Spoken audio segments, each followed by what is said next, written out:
For 8 years, you had one child together. You recently married the man of your dreams, knowing he was a player from back in the day. So tell us how you met and how you thought you tamed the beast.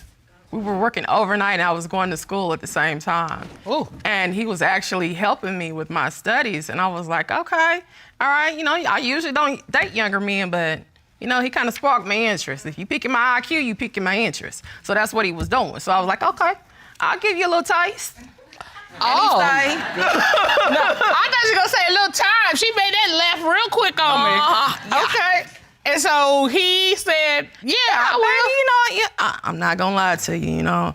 I'm out here doing this, that, and the third. And I'm like, back up, because I don't play all that. So he's like, oh, well, you know, I'm not gonna do that. I'm not gonna cheat. I'm gonna be real good to you. And then on down the road, we got, I can't count them all. All the playing that went on. Suspicions and accusations, yes, ma'am. All right. Now, you said you're a little older. You're just only a few years older than him. Mm-hmm. Just a few. But I'm, you know, a little older and a little wiser.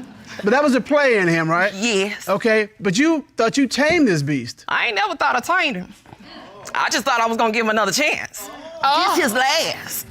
This is last chance, time. Your Honor. But wait a minute, hold on. Let me get some clarity. Mm-hmm. You said he told you when you start dating, hey, I'm kind of out there, and you're like, I don't do that. Yeah.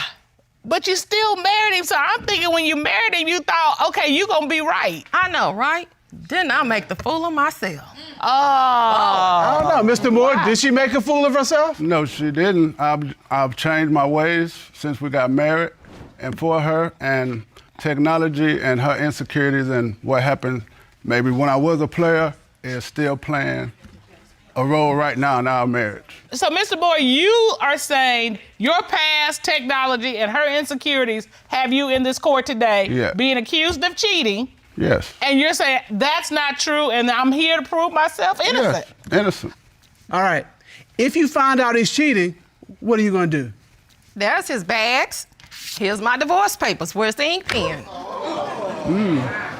So that makes it pretty clear. I mean, got his bags packed. Okay. So, Mr. Moore, you understand what's at stake today? Is that do. really your suitcase? That's our suitcase.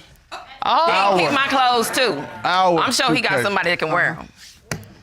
So you understand what's at stake today? Yeah. You know what she means. And you know she means business. And I say, what would you do if your wife has ripped up one of your marriage license?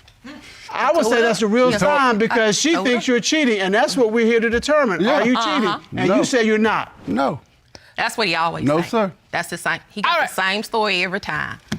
I ain't doing nothing. But you was messing around with somebody for over a year and a half, but you wasn't doing nothing then. Okay. Well, so we've gone from engaging your mind to cheating allegations. Why do you think he's cheating?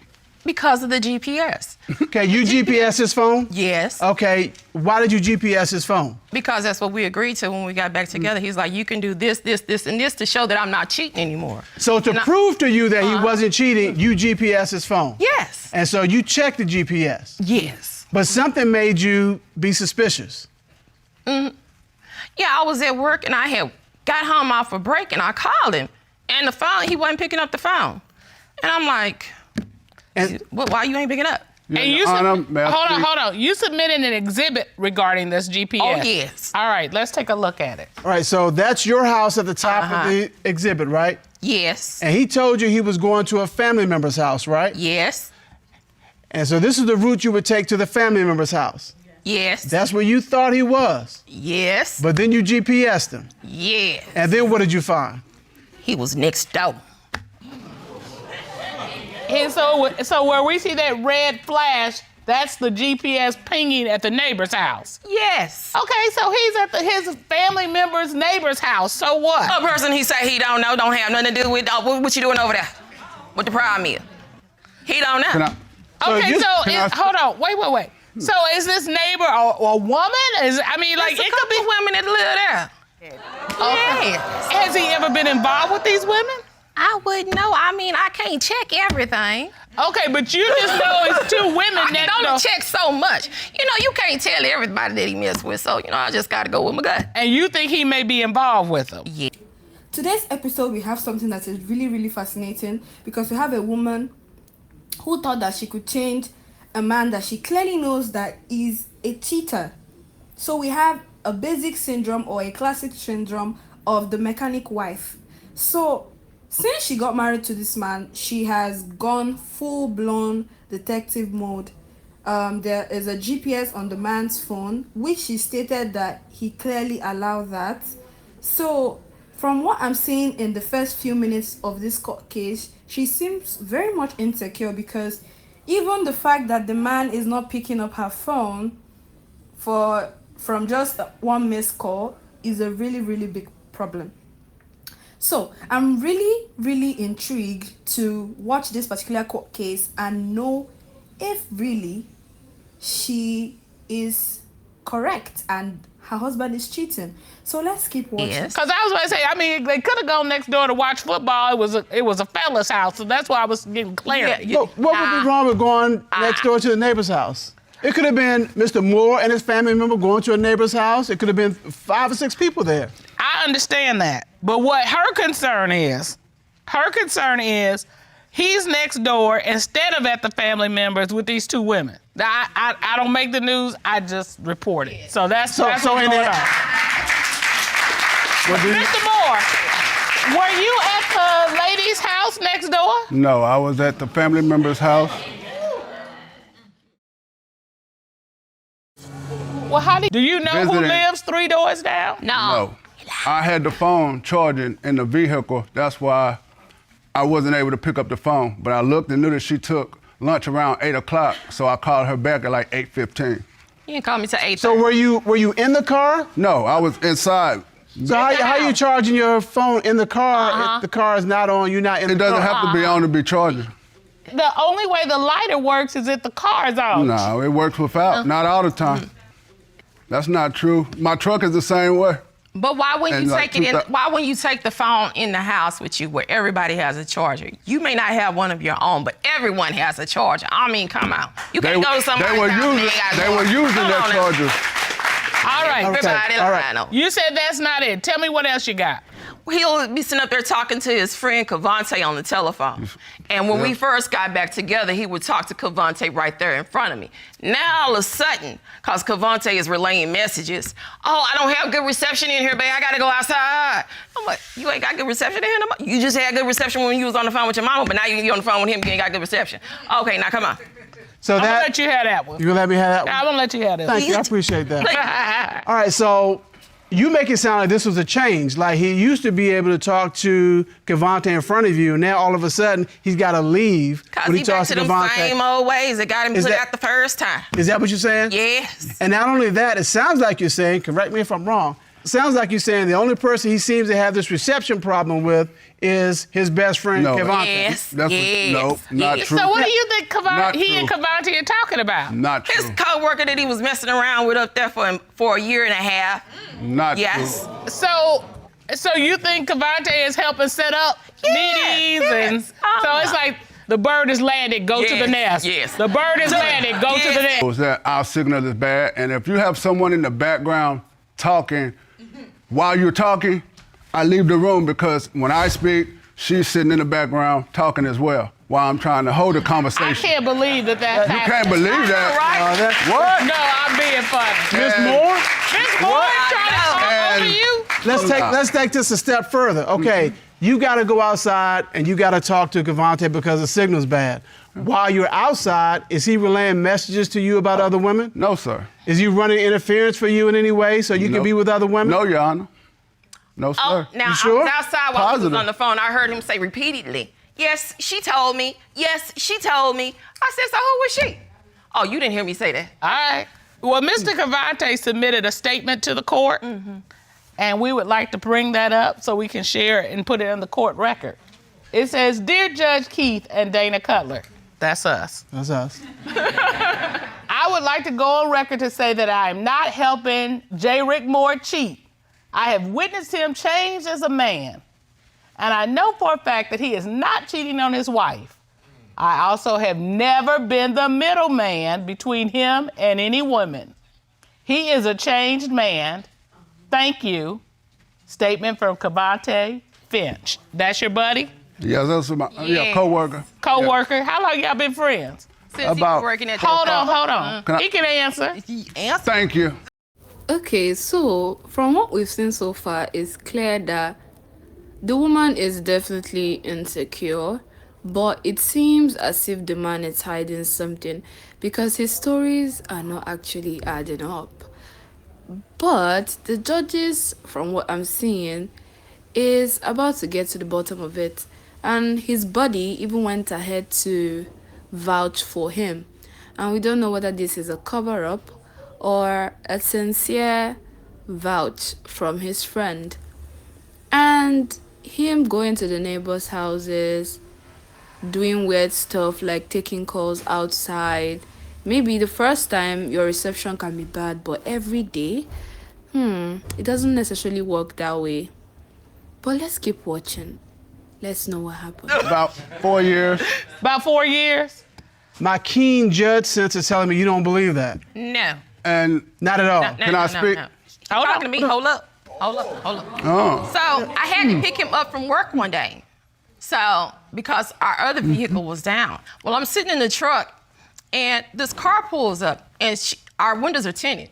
So the person in the car is just staring. And I'm like, can I help you? And she said, oh, no. What does it have to do with me? Exactly what I Okay, want to so know. why do you think that this is evidence that supports Mr. Morris cheating? Because of how the woman's behavior was. The woman's behavior just by staring at me. First, she was just staring at the car, but when I got out, she wasn't expecting me to get out because everybody at that job knows what his vehicle looks like. So what did you do then? I waited till he got out. Excuse me, And I Your asked him Honor, whose can I- car it was, I'ma and he get told you- me whose it was. I said, oh, okay. Well, let me write this note real quick. Okay, tell Your Honor. me exactly what the note said. I'm finna tell you, y'all. Okay, all right. I told the lady, and I told her, I said, so I guess this is your car. He told me this is your car. So I'm the wife. So let me let you know. I already know about the other chick he was messing around with for a year and a half. So I guess you the new flavor of the month. So just to let you know, if y'all have anything going on, there's no hard feelings. I gave him the year that I told him I was gonna give him, and you more than welcome to have him. Okay, wait a minute. You park, lady parks next to you. She's looking at you, and the next thing is you leave her a note saying you the flavor of the month? Yeah. You made that leap? When I say to you that this woman was staring me down, I'm talking about aggressively staring me down. And I'm like, hey, because I'm on the phone, and I'm like, can I help you? Do I know you? And she's like, oh, no. Okay, Mr. Moore, after your wife left the note on the car, what happened? My supervisor came, called me in the office, of course, and pretty much banned her from the property and also said that... Banned your wife from the property? Yes, until the situation was handled, and told me she left the note on the wrong woman's vehicle and jeopardized my job, yes. So it sounds like to me, love, while we don't have hard evidence, we got enough circumstantial evidence to go to the next level. And so what we got is she believes he's back to his old ways. And for these reasons, Miss Moore believes that Mr. Moore is cheating. She has packed his bag, so it's not a question of where this is headed if she finds out he is cheating. And this whole marriage is on the line. For all these reasons, the court will call former military interrogator Lena Cisco to determine, is he cheating? Ron, please show Ms. Cisco in.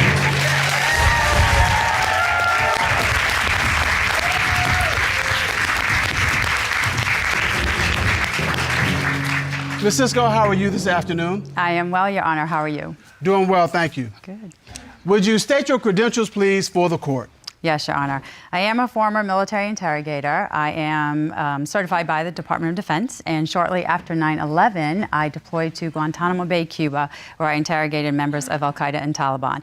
And since that time, I have been training government agency personnel, military personnel, and law enforcement in interrogation and interviewing techniques. All right. Ms. Cisco, would you tell us what you did in this case? Yes, Your Honor. So I had the accused write a witness statement, and I went through it and analyzed that statement for any indicators of truthfulness or deception. And with that, I also studied their case file. I put together an interrogation plan, and I interrogated Mr. Moore to see if he was cheating on his wife. Based on your interrogation, do you believe Mr. Moore is cheating on Mrs. Moore? So although he said no, he did have this smile on his face. And so we call that duper's delight. And sometimes that smile can indicate I'm getting away with something. So I asked Mr. Moore, why are you smiling when you answered this? And he said, because you're smiling. So it could be that he was mirroring my facial expression of emotion. Aside from that, however, I do not believe that he has cheated on his wife since January 2018. However, I am not completely satisfied that the coworker is completely out of the picture because Mr. Moore made a statement to me during the interview, and I'm going to say it and quote him, "I'm down to 2 women." So that's a present tense statement, and what I expected to hear was I'm down to 1 woman, my wife. No, key to So that. I need an ink pen. Okay.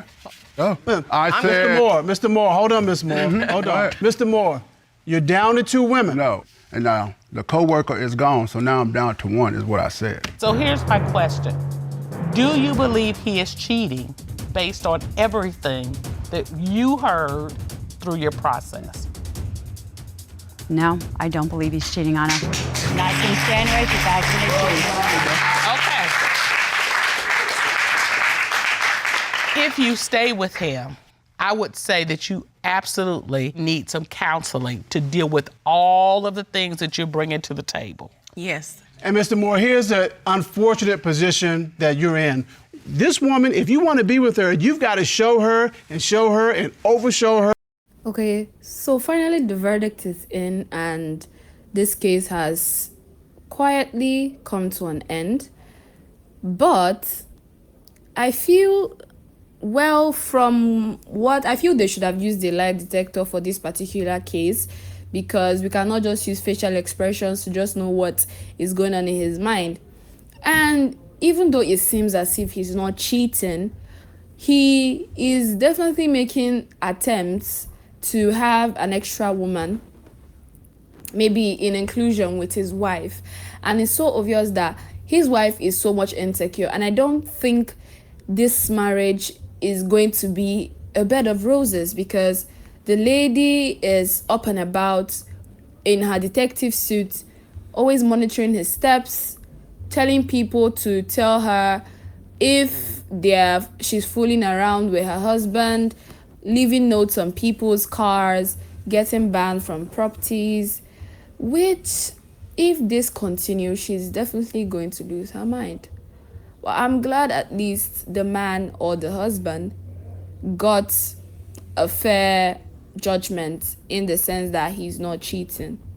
Anyways, what are our thoughts on this particular case? Because there are so many aspects that this particular case would have gone. So let's hear in the comments.